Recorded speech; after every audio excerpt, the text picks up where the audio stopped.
Nabi Muhammad belum minta, diberi oleh Allah. Karena itu ketika dilempar bukan hanya dengan kata-kata. Penduduk Taif melemparnya dengan batu, lempar dengan kemarahan, lempar dengan segala hal. Apa kata Nabi? Karena alam nashrah laka sadrak, kata Nabi, ya Rabb. Ketika dua malaikat penjaga bukit mengatakan, angkat tanganmu Muhammad, mud yadaika ila sama, angkat tanganmu ke langit dan mohonkan kepada Allah supaya kami angkat gunung Taif untuk menghimpit mereka yang tidak punya sopan santun itu. Murka malaikat. Bagaimana Rasulnya dilempar dengan batu, berdarah menetes, bentengnya Zaid bin Thabit luar biasa, tidak mampu menghalanginya. Apa yang terjadi? Nabi, alam nashrah laka sadrak, kalimat mulia mengalir di lisannya. La, mohon jangan lakukan itu. Fa innahum qaumun la ya'lamun. Mereka hanya belum mengetahui saja. Saya bermohon kepada Allah, kelak di bumi Taif ini akan nampak laki-laki, perempuan, besar, kecil, tua, muda yang akan mengatakan beriman kepada Allah dan Rasulnya. Lalu lantas beliau berkata kepada Allah dengan kalimat yang mengalir syahdu, dengan darah yang masih mengucur, dengan kalimat yang berbelas kepada Allah, Ilahi, ila man takiluni, am ila ba'idin yu'limuni, a ila qaribin yu'dhini, fa ana radin ya Rab, ma lam taghdab alayya, la hawla wa la quwwata illa billah. Ilahi, duhai Allah, ila man takiluni, setelah dari sini yang saya dilempari, saya dihujat, kemana lagi engkau akan antarkan saya? Ila qaribin yu'dhini, apakah ke tempat yang dekat dari sini dan saya akan disakiti lagi? Am ila ba'idin yu'limuni, atau tempatnya masih jauh yang harus saya tempuh, tapi di tempat itu saya akan dihinakan lagi. Ana radin, saya ridha ya Allah, malam taghdab alayya, sepanjang engkau yang tidak murka kepada saya. Alam nashrah laka sadrak. Manusia melempari, radin. Manusia menghujat, radin. Malam taghdab alayya, sepanjang engkau tidak murka kepada saya. Muhammad sallallahu alaihi wasallam. Musa berkata, wa yassir li amri, ringankan urusanku. Muhammad sallallahu alaihi wasallam dengan segala kemuliaannya turun ayat, wa nuyassiruka lil yusra. Wa nuyassiruka lil yusra. Karena itu Nabi Rasul dulu mukjizat tampak di depan mata. Ada yang menghidupkan orang mati dengan menyebut kalimat Allah biiznillah, biiznillah. Sampai maaf teman-teman sekalian, mukjizatnya ada, Rasulnya ada, di hadapannya Allah mau dicari dan dibunuh juga. Muhammad sallallahu alaihi wasallam, wa nuyassiruka lil yusra. Tidak banyak mukjizat seperti nabi-nabi dahulu, dengan turunnya satu mukjizat beriman kepada beliau sallallahu alaihi wasallam, bahkan nyaris orang-orang yang tidak pernah melihatnya. Lihat umat masa lalu, kaumnya Musa, Musanya kelihatan, mukjizatnya bagus, tongkat dilempar jadi ular, tongkat dipukulkan ke batu keluar 12 mata air. Quran surah kedua ayat ke-60. Apa yang terjadi? Umatnya masih belum mau beriman juga.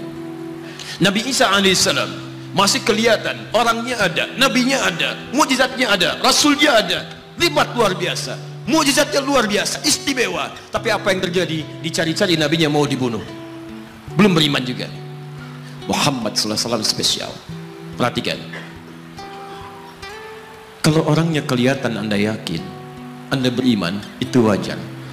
Muhammad sallallahu alaihi wasallam, ada orang yang tidak pernah melihatnya, tidak pernah menatapnya, mimpi pun belum tentu berjumpa dengannya, tapi mau beriman kepada Muhammad sallallahu alaihi wasallam.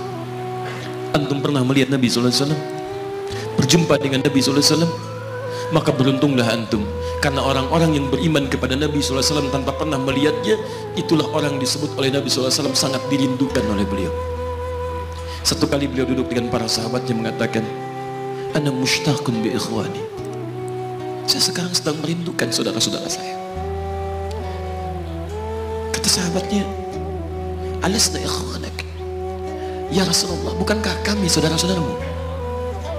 Kata Nabi, bal antum ashabi, kalian itu bukan saudara-saudaraku, kalian sahabat-sahabatku. Ikhwani humul ladzina lam yarawni walakinnahum yu'minuna bi, saudara-saudaraku itu adalah orang-orang yang tidak pernah melihatku, tapi mereka mau beriman kepadaku. Jadi kalau Nabi saja merindukan antum, kenapa antum tidak merindukannya? Kalau Nabi menantikan kita di surga, kenapa kita tidak menjemput penantian itu?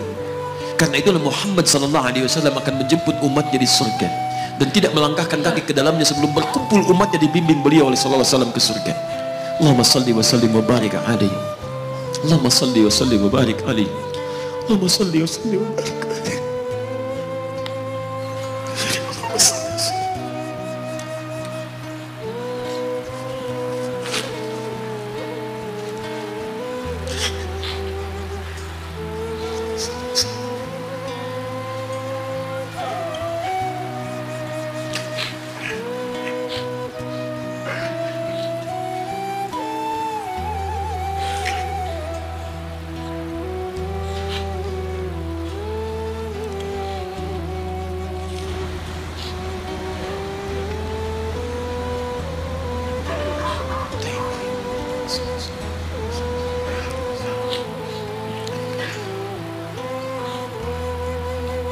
Maka diturunkanlah kemudian hudan yang terakhir.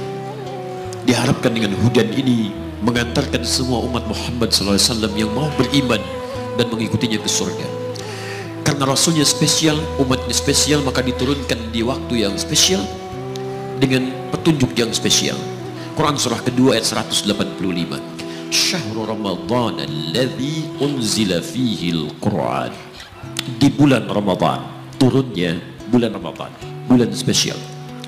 Unzila fihi al-Quran, diturunkan Al-Quran. Apa fungsi Al-Quran itu? Ternyata bukan bacaan biasa, bukan koleksi yang Anda simpan di pinggir-pinggir masjid atau terletak di atas-atas dipan di rumah Anda. Maaf, hudan. Lihat ayatnya.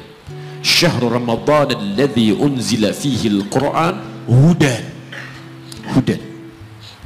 Petunjuk kita, sumber kebahagiaan kita, sumber ketenangan kita, sumber capaian terbaik alam kubur kita, dan petunjuk yang akan mengantarkan kita ke surga. Dan hebatnya, kalau yang umat-umat dulu itu terbatas sifatnya, tidak pernah disebutkan linnas. Suhuf Ibrahim wa Musa. Daud untuk kaumnya, Musa untuk kaumnya, Isa untuk kaumnya. Tapi Muhammad SAW hudannya linnas, untuk semua manusia. Jadi tawaran Quran, Allah menginginkan semua manusia yang kembali ke surga.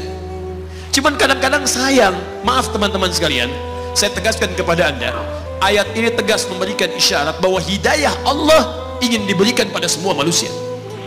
Jadi kalau kita lihat keterangan Al-Quran, seharusnya tidak ada satupun manusia yang tidak dapat hidayah. Semua dapat. Cuman masalahnya, ada orang yang diberikan tapi dia tidak mau mengambilnya. Ini masalahnya. Hidayah itu bukan persoalan mendapatkan atau tidak. Persoalannya ketika Allah berikan, Anda mau ngambil atau tidak. Itu masalahnya.